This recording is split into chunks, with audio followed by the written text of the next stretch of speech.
အားလုံးပဲမင်္ဂလာပါခင်ဗျာကိုစပို့ channel にကြိုဆိုလိုက်ပါတယ်ကျွန်တော်ဒီနေ့ပထမဦးဆုံးရွေးချယ်သုံးသပ်ပေးမဲ့ပွဲစီလေးကတော့ Leeds United တဲနဲ့ Nottingham Forest ရဲ့ပွဲစီဖြစ်ပါတယ်အဲ့ရှယ် Leeds United တဲကတော့ဒီ55ပြောက်ဆုပ်ပေါအောင်တာဖြစ်ပါတယ်ဂိုးပေါင်းကြီးကတော့နှလုံး60ဆုပ်ပေါအောင်တာဖြစ်ပါတယ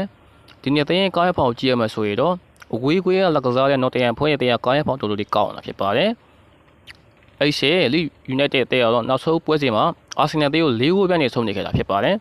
Crystal Palace တေးကတော့တစ်ဖက်တစ်ဂိုးစီနဲ့ Crystal Palace ကိုတေးရလက်ထုတ်ပေါက်စားဟာဖြစ်ပါတယ်။ဒါပေမဲ့ဒီပွဲစဉ်မှာဗျာတေး55ပြောက်ဆုပ်ပေါက်နေတဲ့အတွက် Nottingham Forest တေးကတော့နီချီစရာကြီးပေါ့ဗျာ။ဒါပေမဲ့ကျွန်တော်ကတော့အဲ့ရှယ် Leeds United တေးကိုပဲကျွန်တော်ပို့ကြည့်ကျွန်တော်ကြိုက်ပါတယ်။ဘာဖြစ်လို့လဲဆိုတော့ဗျာအဝေးကွေးကလက်ကစားတဲ့ Nottingham Forest တေးကပြီးခဲ့တဲ့ပတ်ကလည်းသူက Europa League ကထားတာဖြစ်ပါတယ်။ Crystal Palace နဲ့ပွဲစဉ်မှာလည်းသူကအနီကတယောက်ထုတ်ပယ်ခိုင်းတာဖြစ်ပါတယ်။ဒီပွဲစဉ်မှာတော်တော်လေးကိုသူကဒီရထုတ်ပါတော်တော်လေးကစားယူခဲ့တာဖြစ်ပါတယ်။ကျွန်တော်တို့ဗျာNottingham Forest ရဲ့ပွဲပန်းနဲ့ကျွန်တော်ထည့်ပြီးဒီပွဲစဉ်မှာကျွန်တော်ကတော့အဲ့ရှယ် Leeds United တဲ့ body ကိုကျွန်တော်ကြိုက်ပါတယ်နောက်ထပ်ပွဲစဉ်တစ်ပွဲကတော့ Celta Vigo တင်းနဲ့ Osasuna တဲ့ပွဲစဉ်ဖြစ်ပါတယ် Celta Vigo တဲ့ကဒီ85ပြောက်ဆုပ်ပေါအောင်တာဖြစ်ပါတယ်ကိုပေါင်ကြီးကတော့နှလုံး40ဆုပ်ပေါအောင်တာဖြစ်ပါတယ်ဒီနေ့တင်းကားရဖောင်တော်တော်လေးကောင်းတာဖြစ်ပါတယ်တိတ်စလို့တော့ကားရဖောင်ကောင်းပါတယ်ဒါပေမဲ့ Celta Vigo တဲ့ကတော့ဒီရလက်တွေကိုသာထွက်ပေါ်ကစားတာဖြစ်ပါတယ်ကျွန်တော်တို့ဗျာဒီပွဲစဉ်မှာ Celta Vigoဒီပွဲစဉ်မှာနိုင်မလို့ကျွန်တော်ထည့်တယ်ဗျာဘာဖြစ်လို့ဆိုတော့သူကတရီပွဲတော်တော်လေးကြာထားဒီပွဲစဉ်မှာသူအနိုင်ယူမလို့ကျွန်တော်ထည့်တယ်ဗျာဒီတဲ့အဝေးဆိုတော်တော်လေးမောင်းရနော်ကျွန်တော်တော့ဗျာ Celta Vigo body ကိုကျွန်တော်ကြိုက်ပါတယ်နောက်ထပ်ပွဲစဉ်တစ်ပွဲကတော့ Biona အသင်းနဲ့ Pisa တဲ့ပွဲစဉ်ဖြစ်ပါတယ် Biona အသင်းကတော့တရီ30ဆုပ်ပေါအောင်တာဖြစ်ပါတယ်ကိုပေါင်ကြီးကတော့နှလုံး20ဆုပ်ပေါအောင်တာဖြစ်ပါတယ်ဒီနေ့တဲ့ကကောင်းရဖော်ကြည့်မလို့နှစ်သိန်းစလုံးမကောင်းပါဘူးလုံးဝမကောင်းပါဘူး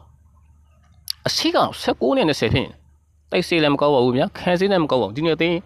တော့တွေးနေဖြစ်ပါတယ်ဒါပေမဲ့ကျွန်တော်တို့ဒီပွဲစဉ်မှာကျွန်တော်တို့ဗျာကိုအနည်းဖိတ်ကိုကျွန်တော်သွားမလို့ကျွန်တော်ထည့်ရဗျာဒီပွဲစဉ်မှာကျွန်တော်ကိုပေါက်အောက်ကိုကြိုက်တယ်ဗျာဘာဖြစ်လို့ဆိုတော့ဗျာဒီပွဲစဉ်မှာကျွန်တော်တို့စီစီဗျာ1-1-1အမျိုးဆုံးဒီလောက်ပေါ်သွားမှကျွန်တော်ထည့်ဒီပွဲစဉ်ကိုကျွန်တော်ကိုပေါက်အောက်ကိုပဲကျွန်တော်ကြိုက်ပါတယ်နောက်ထပ်ပွဲစဉ်တစ်ပွဲကတော့ Union Berlin တဲ့နဲ့ဖျံဖတ်တဲ့ပွဲစဉ်ဖြစ်ပါတယ်အဲ့ရှေ့ Union Berlin တဲ့ကဒီခနစ်ဆက်ဆုပ်ပေါက်တယ်ဖြစ်ပါတယ်ကိုပေါက်ကြီးကတော့နှလုံး60ဆုပ်ပေါက်တာဖြစ်ပါတယ်ဒီနေ့တဲ့ကောင်းရင်ဖောက်ကြည့်ရမယ်ဆိုတော့တေးစလုံးကကောင်းရင်ဖောက်လုံးဝမကောက်ပါဘူ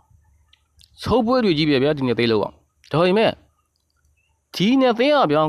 ကိုသွေးနေမယ်ကိုပေးတယ်ဗျာတပွဲကိုအနည်းဆုံးတကူသွေးတယ်တကူပေးတယ်ဗျာဒီပွဲချိန်မှာဗျာ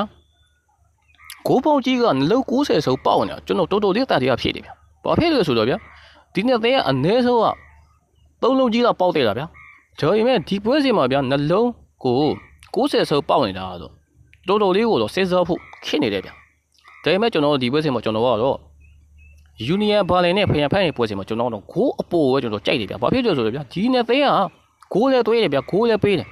ဖျံဖက်နဲ့ Union Berlin အနည်းဆုံး1-1လောက်တော့1-1လောက်နဲ့သွားမယ်ကျွန်တော်ထည့်တယ်ဗျာအနည်းဆုံးတော့1-1လောက်ဖြစ်မယ်1-1ဆိုရင်90ဆုပ်ရဆုပ်ဗျာမတတ်နိုင်ဘူးဗျာဒီပွဲတော့ကျွန်တော်တို့ဂိုးအပေါ်ပဲကျွန်တော်ကြိုက်တယ်ဗျာနောက်ထပ်ပွဲစဉ်တစ်ပွဲကတော့မဲ့အသေးနဲ့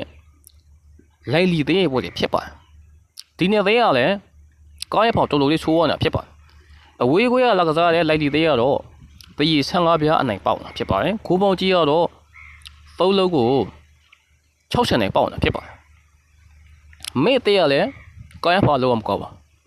လိုင်းနီတဲ့ရလဲကိုင်းဖာလုံးမကောက်ပါလိုင်းလီတဲ့ရလဲတမက်မှတော့မရထားဘူးရနောက်ဆုံးပွဲစီတယ်သူကယူပါလိမှာပဲသူကဖလိုက်ဘက်တဲ့1စီးနဲ့မှနိုင်ထားတာအဲ့ရှင်မေ့တဲ့ရလဲဗျဆုံးလိုက်တော့မြဆုံးပွဲ9ပွဲစစ်တိုက်ဆုံးထားနောက်ဆုံး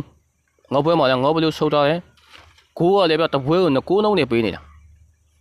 ဒါပေမဲ့ကျွန်တော်ဒီပွဲစဉ်မှာကျွန်တော်တော့ဗျာအဝေးကွေးကလိုက်လီဘိုဒီကိုကျွန်တော်ပို့သဘောကျတယ်ဘာဖြစ်လို့လဲဆိုတော့ဗျာအဝေးကွေးကလိုက်လီရဗျာဆုပ်ပွဲတူကြီးပဲဗျာ तू ကရမှတပတ်မှမရဒီပွဲစဉ်မှာ तू ကအနိုင်ရရှိသွားမှကျွန်တော်ထည့်တယ်ဘာဖြစ်လို့လဲဆိုတော့ဗျာဒီပွဲစဉ်မှာသူ့ရဲ့ပထမအဆုံးနိုင်ပွဲကို तू ကလိုက်လီကရယူသွားမှလို့ကျွန်တော်ထည့်တယ်ဗျာဒီပွဲစဉ်မှာကျွန်တော်အနည်းဆုံးလိုက်လီတကူအောင်နဲ့အနည်းဆုံးနိုင်မယ်ကျွန်တော်ထည့်ဗျာတလုံးသွေးရဗျာ